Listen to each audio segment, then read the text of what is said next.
Hokejový ošiaľ sa blíži. Lístky na naše zápasy proti Čechom a Kanade idú na dračku. Ak ste sa dnes ráno zobudili a rozhodli ste sa predsa len osobne povzbudiť našich v Bielorusku, teraz vám povieme návod, ako sa tam dostať. Krok číslo 1 je zohnať lístok na zápas.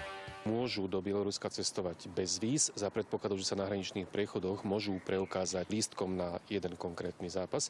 Ak nemáte zakúpený lístok, ktorý slúži ako vstupenka do krajiny, potrebujete víza a tie si vybavíte na bieloruskom veľvyslanectve. Na počkanie vás víza výjdu až 85 eur a do 5 dní 60. Ak ale chcete stihnúť našich v zápase proti Českej republike a Kanade, potrebujete sa do Mínska dostať čo najskôr. Je dobré si kúpiť akýkoľvek najlacnejší lístok na hociaký zápas a ten vlastne použite ako vstupné vízum na hranici. Jedna z možností, ako sa dostať na prvé dva zápasy bez stresu a vybavovania, je ísť cez športovú cestovnú kanceláriu. Dobrý deň, my by sme chceli ísť na majstrovstvá sveta.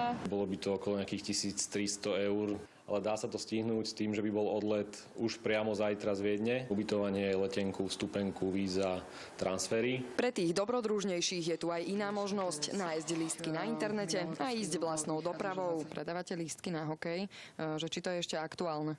Lístky na zápasy proti Českej republike alebo Kanade nájdete ešte aj na slovenských stránkach. Pohybujú sa približne od 40 eur. Ak už máte lístok a nechcete ísť na blind, rezervujte si hotel. S ubytovaním v Minsku nie je problém. Nájdete tú izbu približne od 80 eur s raňajkami. Ak chcete stihnúť zápas s Českou republikou a rozhodnete sa ísť autom, počítajte s tým, že cesta cez Poľsko vám potrvá minimálne 13 hodín. My odchádzame dneska večer okolo 8. Ideme 4, ideme autom a skladáme sa na benzín, takže nás to vyjde lacnejšie.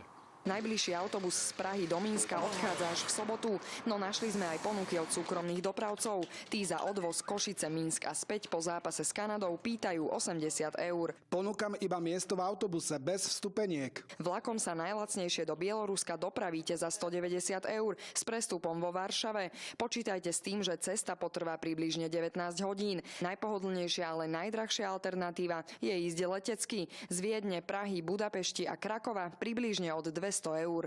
Alexandra Kepazová, televízia JOJ.